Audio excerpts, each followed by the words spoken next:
Oh, si on pouvait s'y attarder, j'aurais souhaité que nos soirées ne soient pas autant serrées. J'aimerais consacrer demain soir au chapitre 12 de l'Apocalypse, afin de vous montrer cette vieille femme prostituée qui est assise là-bas, l'impudique. Et elle, la raison en était qu'elle s'était livrée à l'impudicité, à l'égard de Dieu, et qu'elle se faisait passer pour une veuve.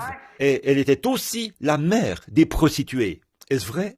Or, nous savons que c'était Rome, parce qu'elle était assise sur cette colline, et que tout concorde parfaitement. Un homme s'y trouve, et il est le nombre de la bête, et ainsi de suite. Nous savons tout ça. De qui il s'agit, d'après les enseignements précédents. Mais ce qui est triste, c'est qu'elle était la mère des prostituées. C'est ici même qu'elle a commencé, à Rome. Quand elle a commencé, c'était un groupe de chrétiens, de soi-disant chrétiens. Écoutez, ô Dieu, aide-moi à rendre cela clair. Un groupe de chrétiens dans une église comme celle-ci, ils sont devenus formalistes, indifférents, se sont retirés et ont formé une organisation. Puis, au cours de l'âge des ténèbres, ils ont uni cela à l'État. Alors l'État et l'Église sont devenus une seule quoi? L'Église chrétienne, qu'ils ont appelée la Sainte Église catholique. Le mot catholique, ce mot signifie universel. La grande Église chrétienne universelle. Ils appelaient les gens qui parlaient en langue, et poussaient des cris, et guérissaient les malades, et ainsi de suite, des hérétiques. Et finalement, ils ont rendu la chose si contraignante que quiconque était surpris en train d'adorer comme cela était jeté dans la fosse aux lions, s'il refusait d'embrasser le catholicisme. Il en a été ainsi pendant les centaines d'années qu'a duré cette persécution. Mais cette église-là n'est jamais morte. On ne peut pas la tuer. Dieu a dit qu'elle vivrait jusqu'à la fin et qu'ensuite il lui donnerait une couronne de vie. Elle a survécu à tous ces âges de persécution. Ensuite est arrivé Martin Luther pour continuer l'âge et il a fait sortir l'Église par la justification. Que s'est-il passé quand Luther est mort? Ils ont organisé cela et en ont fait une Église luthérienne. Ils ont une doctrine. Quand ils ont organisé cela, qu'ont-ils fait?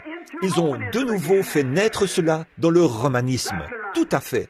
Puis le Saint-Esprit a quitté cela, et Wesley l'a vu, et Wesley, et Whitefield, et George Whitefield, et beaucoup d'autres, et Asbury, et beaucoup d'entre eux étaient de grands revivalistes. Ils ont sauvé le monde à cette époque-là. Ils ont eu un réveil dans l'âge de Philadelphie, ce qui a sauvé l'Angleterre et les États-Unis aussi. Ils ont eu des réunions où ils ont été mis à la porte, et on les appelait des exaltés. Vous, les méthodistes, c'est ce que vous faisiez. Ils tombaient par terre, sous la puissance de Dieu, et on leur jetait de l'eau sur le visage et les éventait. C'est vrai. Et ça les secouait si vivement on disait qu'ils avaient la tremblote. Des gens étaient secoués et tremblaient sous la puissance du Saint-Esprit. Ça, c'est l'histoire des méthodistes. De là sont sortis les Quakers, et ainsi de suite. C'est au point qu'aujourd'hui, ils sont une organisation.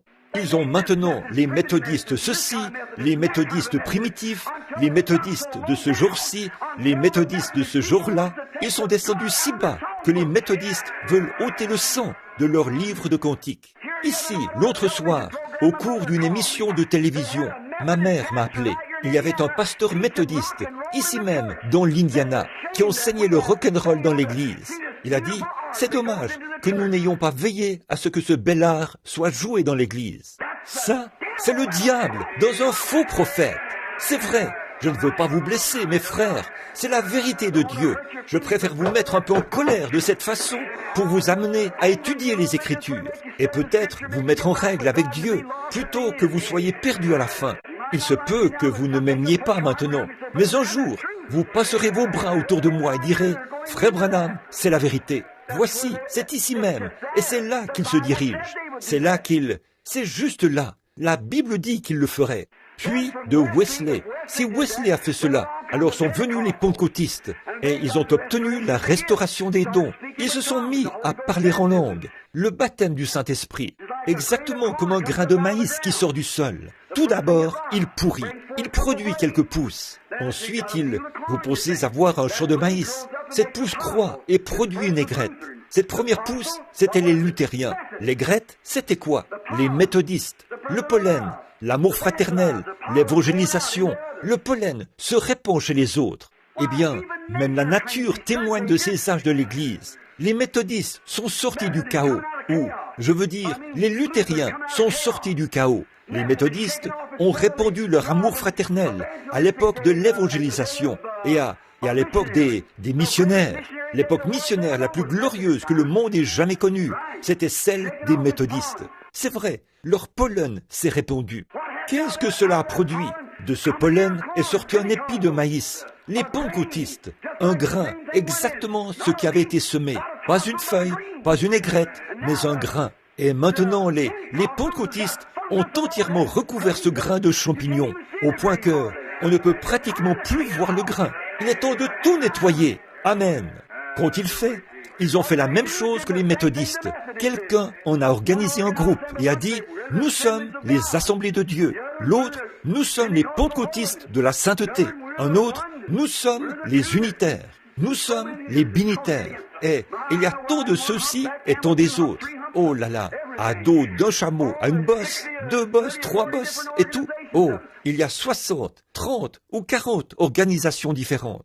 Qu'ont-ils fait? Ils l'ont replongé directement dans le romanisme, en se faisant baptiser du baptême de l'Église catholique romaine. Je demande à tout pentecôtiste de me montrer où quelqu'un dans la Bible a été baptisé au nom de Père, Fils et Saint-Esprit. Je demande à tout évêque, cardinal, à tout docteur, de me montrer où cela a jamais été fait en dehors de l'Église catholique. C'est Luther qui est sorti avec cela. Il est sorti de là avec le catéchisme et tout le reste. Les méthodistes ont continué avec cela. Vous, les pentecôtistes, vous devriez avoir honte. Faites le ménage. Revenez à la parole. Repentez-vous, sinon Dieu ôtera le chandelier du milieu de vous, la lumière que vous avez reçue. Amen. Très bien. Ils ôtent le Saint-Esprit en tant que conducteur, leur donnent un saint ordre d'hommes et les placent au-dessus des laïcs. Ils ne les appellent pas pasteurs, bergers. Nous sommes censés être appelés pasteurs, bergers. C'est ce que signifie le mot pasteur.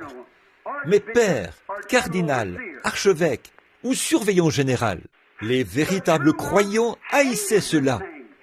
Dieu leur a donné son approbation et a dit « Moi aussi, je hais cela ». Parce que c'est lui qui est censé être le surveillant général. L'archevêque est le pape. Il travaille avec chaque individu, pas avec l'organisation, mais une personne. Bon, c'est étrange.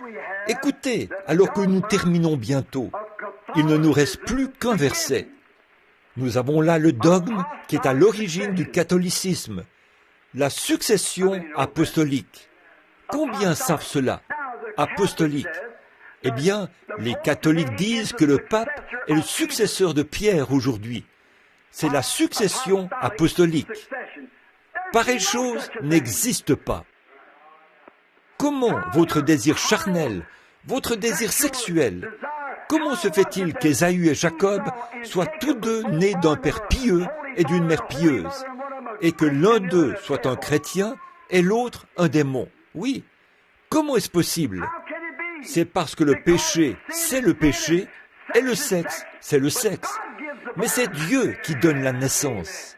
Dieu nous a choisis depuis la création du monde. Saviez-vous cela? Attendez que l'on commencera à lire ces récits historiques et observez comment Irénée, comment il a loué Dieu de l'avoir choisi avant la création du monde. Comment Saint Martin et tous les autres lui donnaient la louange. Ils louaient Dieu. On disait, en effet, ceux qui parlaient de lui disaient, il avait été choisi avant la création du monde. C'est l'Écriture. Ses frères étaient alignés avec Dieu. Mais cette vieille église ténébreuse a traversé ces 1500 ans de l'âge des ténèbres. Elle a tout encrassé comme une lampe qui fume et a masqué les lumières. Mais vers le soir, la lumière paraîtra, a dit le Seigneur. Une succession apostolique, l'un après l'autre, un pape. Et il fallait être de la lignée des papes pour pouvoir être pape. Oh là là là là, c'est une absurdité.